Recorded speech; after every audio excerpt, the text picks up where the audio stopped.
Saludos, ¿verdad? Continuamos en esta jornada, ¿verdad? Esta serie que hemos titulado Carta a los Romanos, donde estamos tomando versículo a versículo del libro de Romanos y poder extraer todo lo que podamos de estos textos para bendición nuestra. Hoy estamos continuando con Romanos capítulo 1, versículos 18 al 20. Esperamos que para el próximo estudio podamos terminar el capítulo 1 y entonces comenzar con el capítulo 2. Lo importante es que vamos a tener bastante tiempo, ¿verdad?, para continuar estudiando estos capítulos, ¿verdad? A consecuencia del virus, del coronavirus. Tenemos ahora algunos días adicionales para poder seguir estudiando, así que tendremos aún más tiempo para seguir estudiando el libro de Romanos juntos, ¿verdad? Y antes de comenzar con este estudio de Romanos capítulo 1, versículos 18 al 20, voy a pedir que me acompañen en oración. Amante Padre que estás en el cielo, santificado sea tu nombre. En esta hora, Padre, te pido de manera especial que tu Espíritu de verdad se derrame de manera abundante, primeramente a mí, oh Padre, que he de compartir tu palabra, y también, oh Padre, que también se derrame de manera abundante en toda persona que me escucha, para que puedan comprender la verdad que tú quieres que comprendamos en esta hora, ¿verdad? Y te pido de manera especial, oh Dios, que al abrir tu palabra, esta luz, ¿verdad?, esta espada, corte toda grasa espiritual, ¿verdad?, que impida que no podamos tener una relación contigo profunda. De modo, Padre, que, ¿verdad?, podamos ser transformados a tu imagen y semejanza. Estas cosas las pedimos en nombre de Jesús. Amén. Voy a leer los textos que hemos de estudiar. Como les mencioné, Romanos 1, versículos del 18 al 20, dicen de esta forma: porque manifiesta es la ira de Dios del cielo contra toda impiedad e injusticia de los hombres, que detienen la verdad con injusticia. Porque lo que Dios se conoce, lo que de Dios se conoce, a ellos es manifiesto, porque Dios se lo manifestó. Porque las cosas invisibles de Él, su eterna potencia o poder y divinidad o deidad, se echan de ver desde la creación del mundo, siendo entendidas por las cosas que son hechas, de modo que son inexcusables o que no tienen excusa. Yo me quiero detener simplemente como modo de repaso entre algunos principios que estuvimos estudiando la vez pasada. Vimos que la salvación es únicamente por la fe, ¿verdad? Nadie se va a salvar por obras externas, sino que toda obra que uno quiere hacer o que debe hacer o que, ¿verdad?, va a ser todo cristiano, que va a ser salvo, realmente es un producto de la fe, ¿verdad? La fe sin obra es muerta, pero la obra sin fe de nada sirve tampoco, ¿verdad? Así que toda obra que nosotros podamos hacer buena debe venir como un producto de la fe, ¿verdad? Pero vimos que la fe no nace de la nada, la fe nace del conocimiento de Dios, ¿verdad? Tú no vas a tener confianza en quien tú no conoces, por lo tanto, antes de la fe tiene que existir el conocimiento. Cuando yo conozco a Dios, ¿verdad?, y cuando me refiero a conocer a Dios, no solamente es conocer quién es Él, que es muy importante saber quién es Dios, es también conocer cómo es Él, ¿verdad? Y cuando nosotros conocemos cómo es Dios y encontramos este Dios amoroso, comenzamos a confiar en este Dios amoroso y por lo tanto, esta fe en este Dios amoroso va a comenzar a producir obras amorosas también. No solamente para Dios, sino también para el prójimo, ¿verdad? Y quería hacer claro esto, ¿no? Ya que el conocimiento de Dios es clave para el comienzo de todo cristiano, ¿verdad? Para yo poder tener esta fe que me hace obrar, yo necesito conocer a Dios. Y el versículo 18 comienza con este principio, porque manifiesta la ira de Dios, y aunque el tema principal de este estudio es la ira de Dios, lo voy a dejar para el final, ¿verdad? Principalmente para, no tanto el final, pero sino para tener más sustancia para el resto del estudio. Dice, manifiesta la ira de Dios del cielo contra toda impiedad e injusticia de los hombres, que detienen la verdad con justicia, ¿verdad? Hay otras versiones que no dicen exactamente contra toda impiedad, utilizan probablemente la palabra maldad, ¿verdad? Manifiesta desde el cielo contra toda maldad e injusticia de los hombres. Y yo quiero definir qué es maldad, qué es impiedad según la misma palabra de Dios. Para esto voy a ir a 1 de Juan, capítulo 5 y versículo 17. Primera de Juan, capítulo 5 y versículo 17. Dice, toda maldad es pecado. Más hay pecado, no de muerte, ¿verdad? Pero lo que quería simplemente es tomar esta definición de impiedad o de maldad.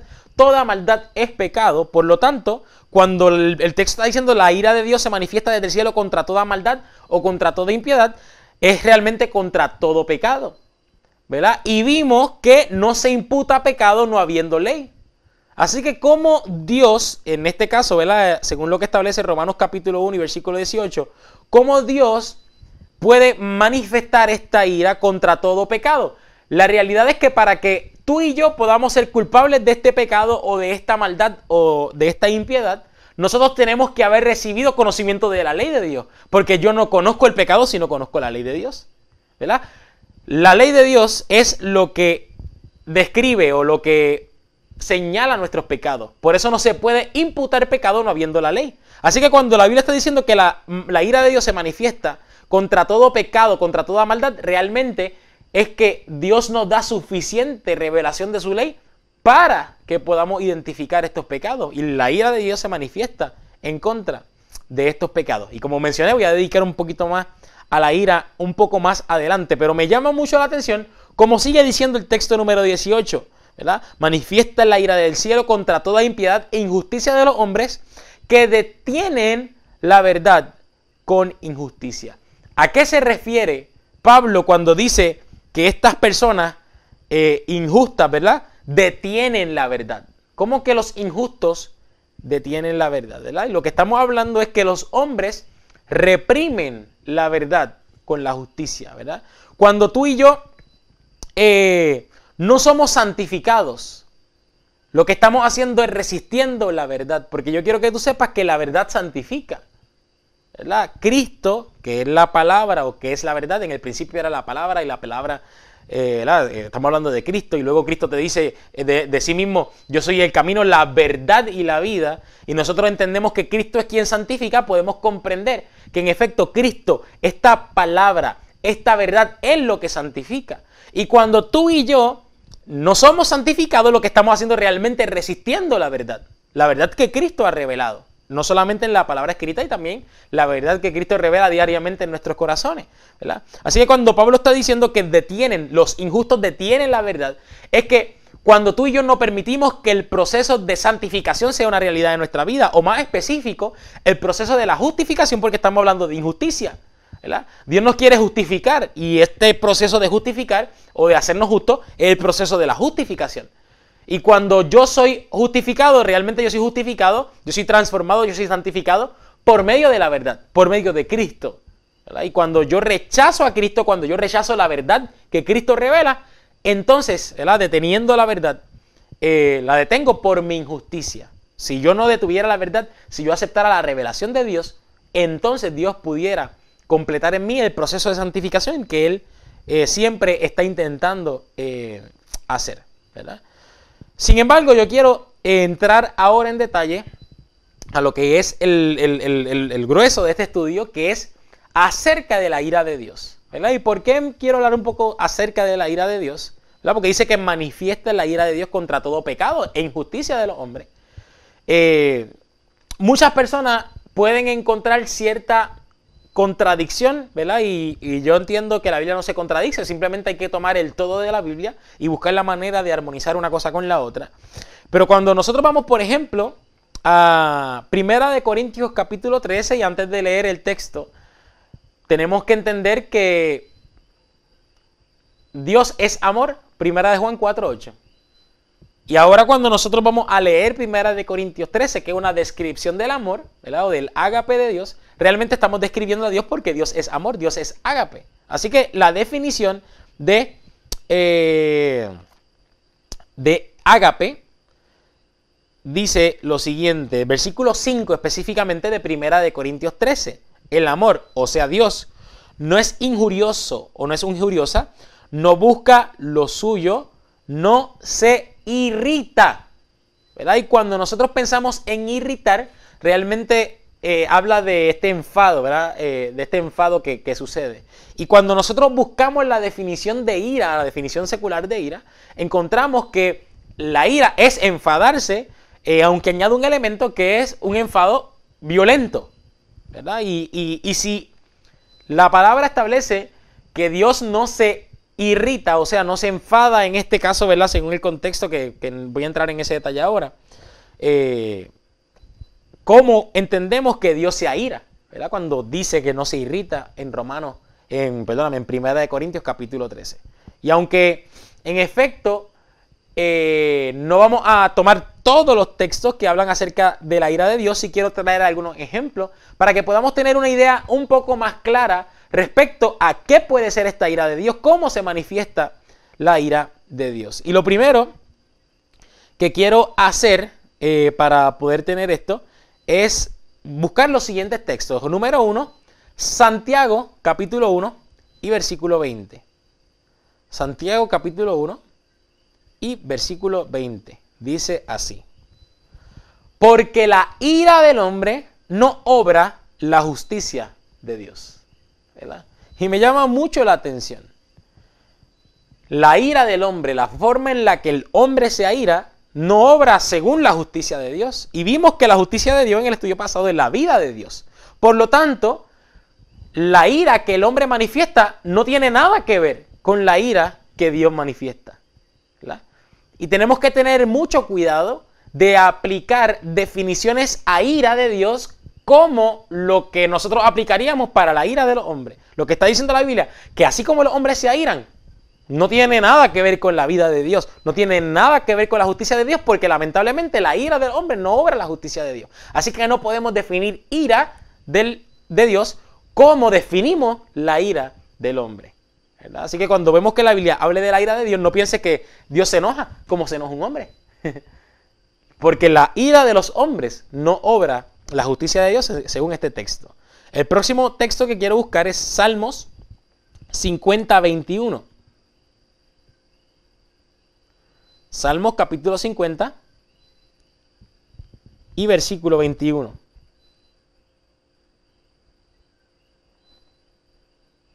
Dice así: estas cosas hiciste y yo he callado. Pensabas que de cierto sería yo como tú. Yo te arguiré y pondrélas delante de tus ojos. O sea, lo que Dios está diciendo en este texto es que cuando Él guarda silencio, nosotros pensamos que Él es como nosotros, pero Dios no es como nosotros. ¿Verdad? Cuando tú veas que la Biblia habla de la ira de Dios, no apliques lo que es tu ira como si fuera la ira de Dios. Dios se aira como me airo yo, no para nada. Tú puedes pensar que Dios es como tú puedes pensar que Dios se enoja como tú, pero Dios no es como tú, ni Dios es como yo. Dios no es hombre para que se manifieste, ¿verdad? La ira como se manifiesta de un hombre, ¿verdad? Porque la ira del hombre no manifiesta la justicia de Dios, ¿verdad? Y a veces uno utiliza esto como excusa. A veces uno manifiesta algo, ¿verdad? Una ira de hombre y rápido busca excusa. No, pero es que Dios también se aira, ¿verdad? Pero que no utiliza su excusa porque, número uno, vimos que 1 Corintios 13 dice que el amor nos irrita. Por lo tanto, si nosotros manifestamos a Dios en nuestro corazón, nosotros no podemos presentarnos irritados. Y segundo, la ira que habla la Biblia evidentemente no tiene nada que ver con la ira del hombre. Y el otro texto que quise traer es Isaías capítulo 55 y versículos 8 y 9. Isaías 55, 8 y 9 dice: porque mis pensamientos no son vuestros pensamientos, ni vuestros caminos mis caminos, dijo Jehová. Como son más altos los cielos que la tierra, así son mis caminos más altos que vuestros caminos, y mis pensamientos más que vuestros pensamientos. Los pensamientos de Dios son mucho más altos que los de los hombres, ¿verdad? Y no podemos bajar a Dios a nuestro nivel para tratar de definir a Dios conforme a nuestra forma de ver las cosas. Aunque quizás para nosotros no, ira esto y no puede ser otra cosa, tenemos que comprender que los pensamientos de Dios son más altos que los nuestros. Que la definición de ira en este caso, ¿verdad? Para que no sea una contradicción bíblica, no puede ser la definición conforme al pensamiento popular humano, ¿verdad? Y para esto quise traer por lo menos dos ejemplos que reunió mi compadre hace un tiempo atrás y los traje para presentar. Algunos 3 ejemplos de cómo se manifiesta la ira, y también vamos a verlo en el capítulo 1 de Romanos, ¿verdad? Para cerrar conforme a lo que estamos estudiando, porque estamos estudiando Romanos capítulo 1. Acerca de la ira. La primera historia que te quiero traer, ¿verdad? Porque la palabra de ira en hebreo es af, ¿verdad? Y quiero enseñarte dónde en la Biblia fue la primera vez que se menciona esta palabra ira, ¿verdad? Y lo primero que utiliza es Éxodo capítulo 4 y versículos 10 al 14, ¿verdad? Una historia que muchos de nosotros conocemos, que es la primera vez que se emplea esta palabra af, esta palabra ira en la Biblia, para entender a qué Dios se refiere con ira en este caso. Éxodo capítulo 4, versículos 10 al 14 dice lo siguiente. Entonces dijo Moisés al Señor: ruego, Señor, yo no soy hombre de palabras de ayer ni de anteayer, ni aun desde que tú hablas a tu siervo, porque yo soy pesado de boca y pesado de lengua. Y el Señor le respondió: ¿Quién dio la boca al hombre? ¿O quién hizo al mudo y al sordo? ¿O al que ve y al ciego? ¿No soy yo el Señor? Ahora pues, ve, que yo seré en tu boca y te enseñaré lo que hayas de hablar. Y él dijo: ruego, Señor, envía por mano del que has de enviar. ¿Verdad? Y me detengo, ¿verdad?, antes de ir al 14. Moisés tuvo miedo de presentarse ante el faraón, ¿verdad? A pesar de que Dios le dijo: mira, yo te voy a ayudar, yo soy el que le doy habla a los mudos, ¿verdad? O a los sordos y todo esto. Lo que está diciéndole es: yo te voy a estar dando, yo te voy a capacitar para que tú puedas hablar ante el faraón. Pero Moisés, desconfiando de Dios, solicita un portavoz en este caso, ¿verdad? Y obviamente al solicitar un portavoz, lo que está mostrando es falta de fe, desconfianza en Dios. Ahora, ¿cómo reaccionó en este caso Dios? Dice el versículo 14 de Éxodo 4. Entonces el Señor se enojó, ¿verdad? O se airó contra Moisés y dijo: no conozco yo a tu hermano Aarón, levita, y que él habla bien, y aún he aquí que él te saldrá a recibir y viéndote se alegrará de su corazón. Así que como vemos que Dios en este caso expresa su ira, ¿verdad? Vimos que Moisés sintió desconfianza de la palabra de Dios, solicita un portavoz, Dios se enoja, Dios se aira y entonces le da lo que él pidió, y en este caso un portavoz, ¿verdad? Así que vimos que en esta historia particular el enojo de Dios o la ira de Dios se manifiesta cuando Dios entonces cede, ¿verdad?, a la petición de Moisés y ok, si tú quieres un portavoz, te voy a dar un portavoz, ¿verdad? Otro ejemplo para que veamos una incidencia en todo esto, también de Moisés en este caso, Números capítulo 11. Números capítulo 11, voy a leer algunos versículos brincados. Primero, Números 11:4. Números 11:4 dice: y el vulgo que se mezcló con ellos tuvo deseo, y volvieron y aún lloraron los hijos de Israel. Y dijeron: ¿quién nos diera a comer carne? Y para tener un poco de contexto, el pueblo estaba pidiendo carne. Estaban cansados de comer maná, enviado pan del cielo. Ellos estaban cansados y, ay, Dios mío, ¿quién me diera a comer carne? Y el versículo 10 dice lo siguiente: y oyó Moisés al pueblo que lloraba por sus familias, cada uno a la puerta de su tienda, y el furor del Señor se encendió en gran manera. También le pareció mal a Moisés. Así que estamos viendo que Dios le estaba enviando pan del cielo al pueblo de Israel, y ahora ellos se quejan y comienzan a pedir carne.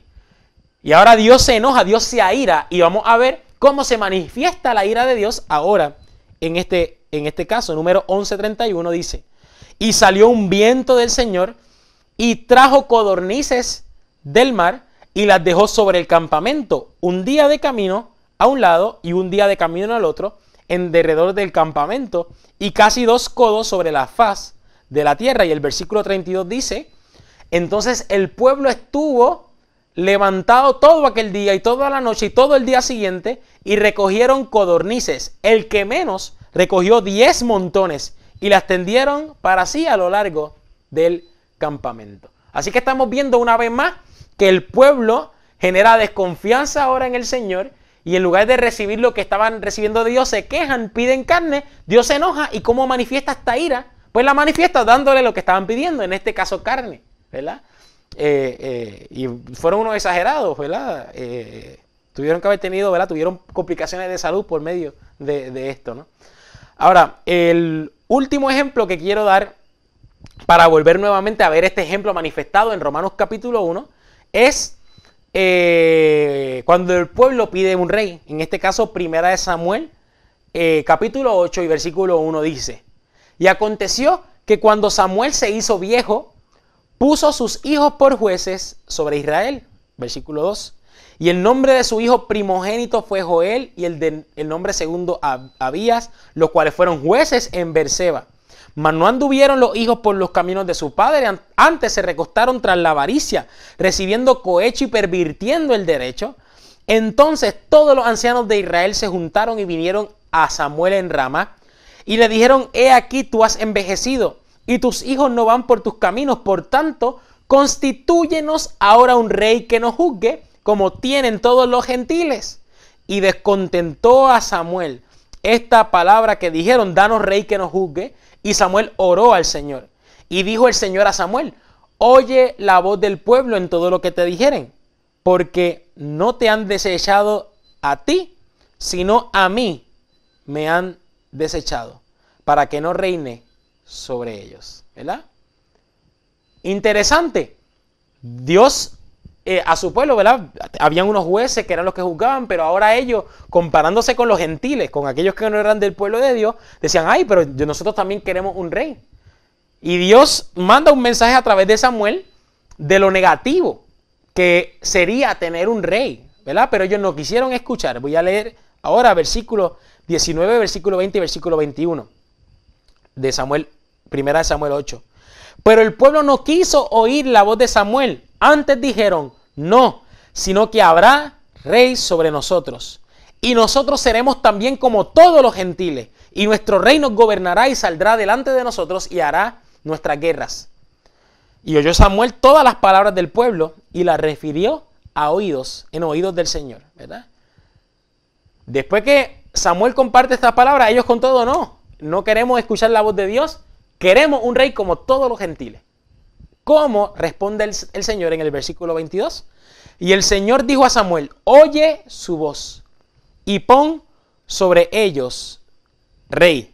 Entonces dijo Samuel a los varones de Israel: idos cada uno a su ciudad. Dios no quería darle rey, ellos querían rey, así que Dios termina dándole a ellos lo que estaban pidiendo, en este caso el rey. ¿Verdad? ¿Y cómo sabemos que lo que el Señor hizo en este caso fue una respuesta de su ira? Para esto quiero que me acompañe a Oseas capítulo 13, versículos del 9 al 11. Versículos del 9 al 11. Y dice: te perdiste, oh Israel, mas en mí está tu ayuda. ¿Dónde está tu rey para que te guarde con todas tus ciudades? Y tus jueces, de los cuales dijiste: dame rey y príncipes. Te di rey en mi furor y lo quité en mi ira. Dios está confirmando aquí que Él les dio rey por su ira, por su furor. Por lo tanto, vemos que constantemente la ira de Dios se manifiesta cuando permite que el hombre reciba lo que quiere, ¿verdad? Y no quiero que vea esto como un acto de Dios, como: vas a ver ahora lo que te va a pasar, y qué bueno, ahora sí vas a aprender, porque no me quisiste escuchar. No, Dios sufre todas estas cosas, ¿verdad? La vida de Dios está íntimamente conectada a nosotros. La vida que nosotros recibimos es la vida suya. Por lo tanto, Cristo, que es el medio por el cual Dios creó todas las cosas, siente todas estas consecuencias con nosotros. No puedes pensar que Dios lo está haciendo alegre, ahí, chávate, sino que por el contrario, Dios lo hace sufriendo, ¿verdad? Yo no quiero que tú tengas esto porque esto no te va a hacer bien, pero si eso es lo que tú quieres, entonces tengo que permitir que lo tengas porque es tu libre albedrío. Y con todo eso, Dios concede la petición del hombre de modo que el hombre entonces se dé cuenta y pueda volverse a la voluntad del Señor. Él lo hace con dolor, pero sabiendo que es necesario para que nosotros comprendamos que los planes de Él realmente son mejores para nosotros. Pero constantemente, dando con la ilustración de Moisés, cuando pidió un portavoz y Dios entonces dándole un portavoz. Tanto con el pueblo de Israel pidiendo carne y Dios dándole carne. Y ahora en este caso el pueblo de Israel pidiendo rey y entonces Dios dándole un rey. Que la ira de Dios se manifiesta cuando Dios entonces deja que lo que el hombre desea se manifieste, ¿verdad? Y con esto sus consecuencias, ¿verdad? Porque cuando nosotros obramos aparte a las recomendaciones de Dios, aparte a la voluntad de Dios, tenemos consecuencias malas, porque realmente Dios lo que quiere cuando nos hace un llamado a escoger su camino es que podamos estar en el camino de la vida y no en el camino de la muerte, en el camino de la paz y no en el camino de la inseguridad. Para esto voy a continuar con Romanos capítulo 1, ¿verdad? Y versículo 18 otra vez, para que comprendamos un poco mejor este principio de la ira. Versículo 18 dice: porque manifiesta es la ira de Dios del cielo contra toda impiedad e injusticia de los hombres que detienen la verdad con injusticia.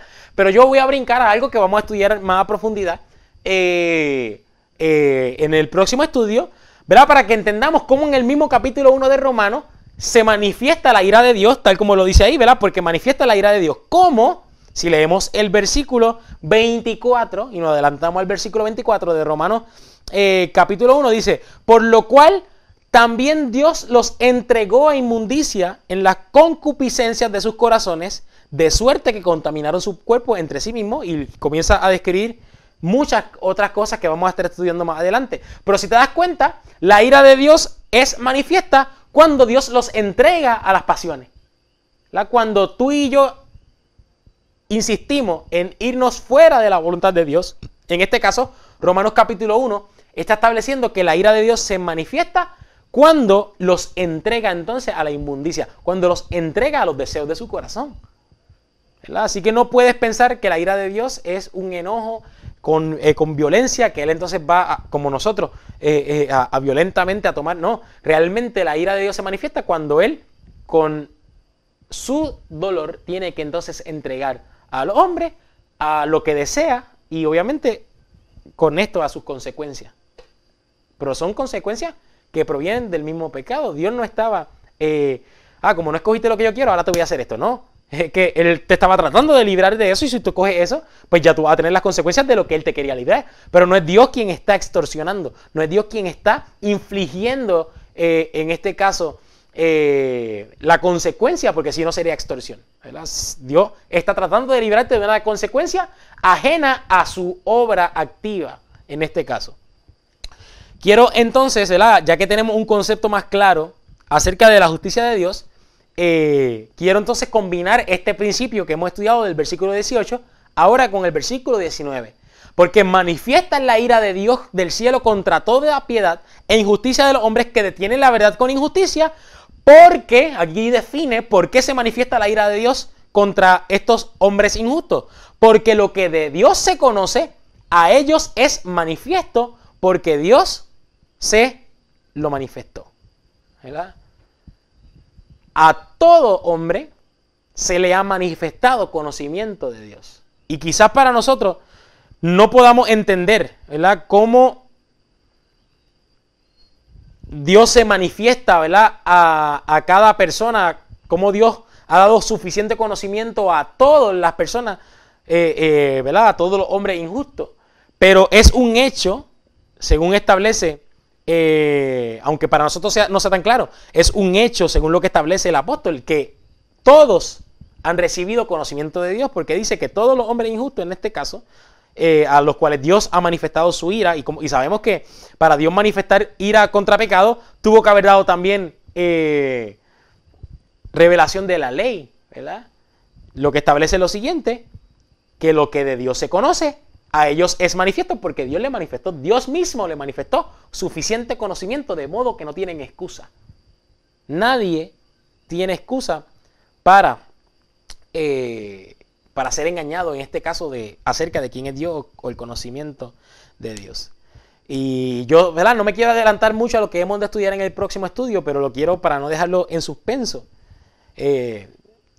Yo estoy segurísimo, ¿verdad?, que no todo el mundo que ha muerto hasta hoy ha conocido, por ejemplo, la ley de Dios como está descrita en el Decálogo. Ni siquiera hay personas que conocieron probablemente a Jesús, ¿verdad? Pero no podemos por esto establecer entonces que toda persona que no guardó toda la ley de Dios tal como establece el Decálogo, o todas las personas que no conocieron a Jesús van a ser salvas, porque si no vamos a tener un montón de problemas. Número uno, de todas las personas que existieron antes de que Cristo viniera, y personas que nunca conocieron la ley de Dios tal como estaba expresa en el Decálogo, ¿verdad? Tenemos que entender que Dios se ha manifestado a cada uno, pero es de forma distinta, ¿verdad? Y yo sé que voy a entrar en esto más adelante, pero quería dejarles saber esto. Dios se ha manifestado a todos, aunque de manera distinta. Y dentro de la revelación que cada uno ha recibido, es responsable de ese conocimiento que Dios le dio a esta persona dentro de la forma en que se manifestó a él. Pero es un hecho que Dios se le manifestó. Es un hecho. Eso sí es un hecho, ¿verdad? Quiero, para continuar, leer Isaías capítulo 44 y versículo 20. Isaías capítulo 44 y versículo 20, ¿verdad? ¿Verdad? Para que tengamos contexto, Isaías 44 desde el versículo 9 realmente está hablando de la locura de la idolatría, ¿verdad? Estamos hablando de la idolatría y este texto pues lo vamos a aplicar a ese contexto de idolatría. Si leemos el versículo 20 de Isaías 44 dice: de ceniza se apacienta su corazón engañado le desvía, para que no libre su alma ni diga, no hay una mentira a mi mano derecha, ¿verdad? Hay gente que piensa o quiere pensar que es mentira realmente la verdad de Dios, y nosotros tenemos que comprender que nosotros, cuando tomamos una verdad y la damos por mentira, lo que estamos haciendo es construir ídolos. Y cuando hablo de ídolos, en este caso voy a hablar del conocimiento de quién es Dios. Muchos de nosotros hemos recibido información o verdad de parte de Dios respecto a quién es Él. Y cuando yo ignoro la verdad, yo estoy estableciendo un ídolo porque estoy creando un concepto de Dios ajeno a realmente quién es Dios. Cuando la Biblia dice: no tendrás otros dioses ajenos delante de mí, y yo establezco un concepto de Dios contrario a la verdad que he recibido, yo estoy estableciendo un Dios ajeno delante de mí. Y quizás tú te preguntes: pero es que, Jonathan, nadie tiene conocimiento de Dios suficiente para tener un claro concepto de Dios, ¿verdad? Esto es un misterio que nosotros vamos a descubrir cuando el Señor venga, ¿verdad? Y yo quiero decirte lo siguiente: evidentemente hay muchos misterios de Dios que nosotros no comprenderemos, y para esto hay un versículo, ¿verdad?, que yo sé que ustedes lo conocen, Deuteronomio 29:29, que dice: las cosas secretas pertenecen a Jehová nuestro Dios, ¿verdad? Y mucha gente se depende de este texto para establecernos que Dios es un misterio y nosotros no lo vamos a comprender, es todo un secreto, eso solamente le pertenece al Señor. Pero ignoramos el resto del texto donde dice: más las reveladas son para nosotros y para nuestros hijos por siempre, para que cumplamos todas las palabras de esta ley, ¿verdad? Todas las cosas que han sido reveladas son para nosotros. Y yo quiero que tú sepas lo siguiente: hay cosas que nosotros no vamos a comprender porque no están reveladas. Pero quiero que sepas que nosotros no necesitamos comprender las cosas que no han sido reveladas. Pero todo lo que está escrito en su palabra, desde Génesis capítulo 1 hasta Apocalipsis capítulo 22, es útil, porque toda la palabra, no solamente algunas partes de la palabra de Dios, toda la palabra de Dios es útil. Dice la misma palabra de Dios. Por lo tanto, yo no puedo llamar misterio a lo que está revelado en su palabra. Cuando yo estudie conceptos acerca de quién es Dios y de cómo es Él, yo no puedo tomar un texto e ignorarlo y decir: no, este texto yo no lo voy a comprender, que el Señor me lo explique cuando Él venga en sus... ¿verdad? No, si está revelado, tú y yo lo podemos entender si realmente queremos entender, ¿verdad? Y aquellos que hemos recibido información o revelación respecto a la verdad de quién es Dios o de cómo es Él, si nosotros ignoramos esta verdad, lo que estamos haciendo es estableciendo entonces una mentira y creando un ídolo, creando un falso Dios. Y nosotros no deberíamos, ¿verdad?, según el primer mandamiento, tener otros dioses ajenos delante de Él. Por lo tanto, yo te voy a pedir que quites de tu mente que Dios es un misterio, y voy a leerte dos textos adicionales, y que te envuelvas en este proceso de conocer a Dios, porque ¿sabes qué? Para poder tener fe, tenemos que conocer a Dios, quién es Él y cómo es Él. Para esto te traje dos textos adicionales. Jeremías capítulo 9, versículo 23 y versículo 24. Dice: así dijo Jehová, no se alabe el sabio en su sabiduría, ni en su valentía se alabe el valiente, ni el rico se alabe en sus riquezas. Mas alábese en esto el que se hubiese de alabar, en entenderme y conocerme, que yo soy Jehová, que hago misericordia, juicio y justicia en la tierra, porque estas cosas quiero, dice Jehová. Dios lo que quiere es que nosotros le conozcamos y que lo entendamos, ¿verdad? Y yo no me quiero imaginar el dolor de Dios cuando Él dice, yo quiero que me conozcas que yo soy un Dios de amor, que quiero poner en ti tanto el querer como el hacer, mi buena voluntad. Y cuando nosotros recibimos esta revelación de parte de Dios que nos puede transformar por medio de ese conocimiento, nosotros digamos, no, Señor, esto es un misterio, yo no voy a seguir indagando de quién eres tú o cómo eres tú. No, al contrario, debería animarnos. Si nosotros hay algo que va en contra de nuestro concepto de Dios, de lo que leemos en la Biblia, no lo ignoremos, estudiémoslo detenidamente, porque yo te aseguro que tu Padre va a estar muy contento de que tú quieras conocerle. Y al mismo tiempo va a ser de gran bendición para la vida tuya y para mi vida, cuando nosotros nos detenemos a entender y conocer a nuestro Padre. Otro versículo que lo he citado varias veces, y sé que ustedes lo saben, que es Juan, capítulo 17 y versículo 3. Esta empero es la vida eterna, que te conozcan el solo Dios verdadero y a Jesucristo, al cual ha enviado. La vida eterna es conocer a Dios, al único Dios verdadero y a Jesucristo. Esa es la vida eterna, por lo tanto, no te desanimes, ¿verdad? No permitas que personas, o tú mismo, ¿verdad? No confíes en personas ni confíes en tu corazón cuando pienses que la revelación escrita en la palabra acerca de Dios no se puede comprender, porque sí se puede comprender y Dios se agrada en que entendamos estas cosas, Dios se agrada en que podamos conocerle, inclusive es la vida eterna conocer a Dios y a Jesucristo tal como establece la palabra. Y finalmente, ¿verdad? Romanos capítulo 1, dije que íbamos a terminar en el versículo 20 y con este terminaremos y continuaremos desde este en adelante en el próximo estudio, donde dice, porque las cosas invisibles de Él, su eterno poder y deidad o potencia y divinidad, se echan de ver desde la creación del mundo, siendo entendidas por las cosas que son hechas, de modo que son inexcusables o que no tienen excusa. Pero me llama mucho la atención, y este es el último punto que quiero traer, es que las cosas invisibles de Él son entendidas. Y hay un texto que es Hebreos capítulo 11, versículo 27, que dice lo siguiente. Hablando de Moisés, por fe dejó a Egipto, no temiendo la ira del rey, porque se sostuvo como viendo al invisible. Y esta experiencia nosotros podríamos pensar que es un privilegio exclusivo de Moisés, ¿verdad? Esta experiencia de, como dice el versículo 27, como viendo al invisible. Pero el mismo texto de Romanos capítulo 1 me confirma que nosotros podemos tener esta experiencia como viendo al invisible que tuvo, en este caso, Moisés. No fue una experiencia exclusiva de Moisés, sino también es una experiencia que podemos tener nosotros. Porque dice que nosotros podemos conocer, podemos entender las cosas invisibles de Dios. ¿Cómo? Porque su eterno poder y deidad o potencia y divinidad se echan de ver desde la creación del mundo, siendo entendidas por las cosas que son creadas o las cosas hechas, de modo que son inexcusables.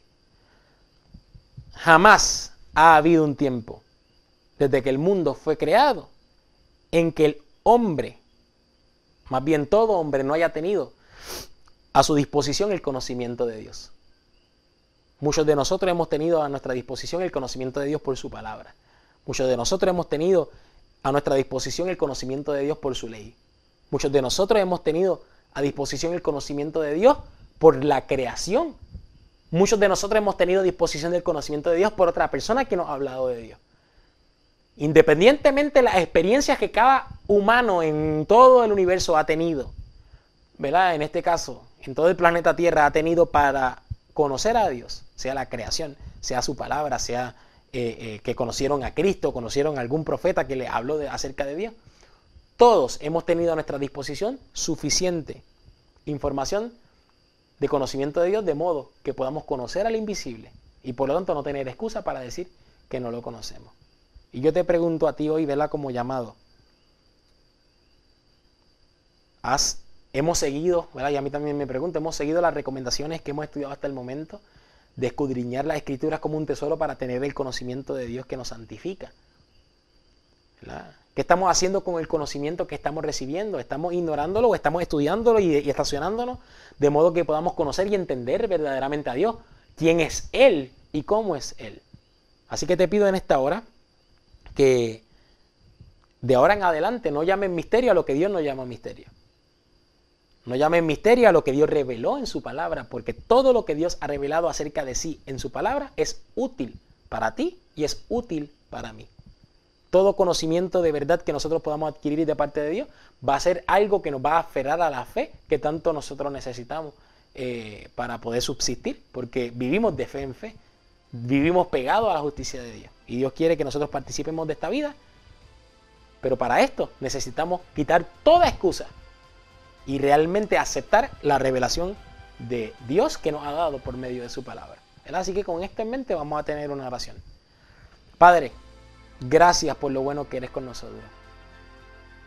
Oh Dios, te pido perdón por todas las veces, oh Padre, que hemos rechazado la revelación de quién eres tú. También por todas las veces que hemos rechazado la revelación de cómo eres tú, oh Padre. De modo, Padre, que toda excusa pueda ser reemplazada por un interés genuino de estudiar tu palabra y entenderte y conocerte, oh Padre. Conocerte como este Dios y Padre de amor, que hace todo lo posible por favor de nuestra redención. Y, oh Padre, que esto produzca una confianza en ti, un amor que nos provoque también, oh Padre, a compartir este amor y esta experiencia que tú has manifestado para nosotros con el resto de la humanidad. Que otros también puedan conocerte, que otros también puedan entenderte, oh Padre. Y que al igual que nosotros, todos podamos vivir de fe en fe pegados a la vida tuya, oh Padre, a tu justicia. Estas cosas las pedimos en el nombre de Jesús. Amén. Que el Señor te bendiga.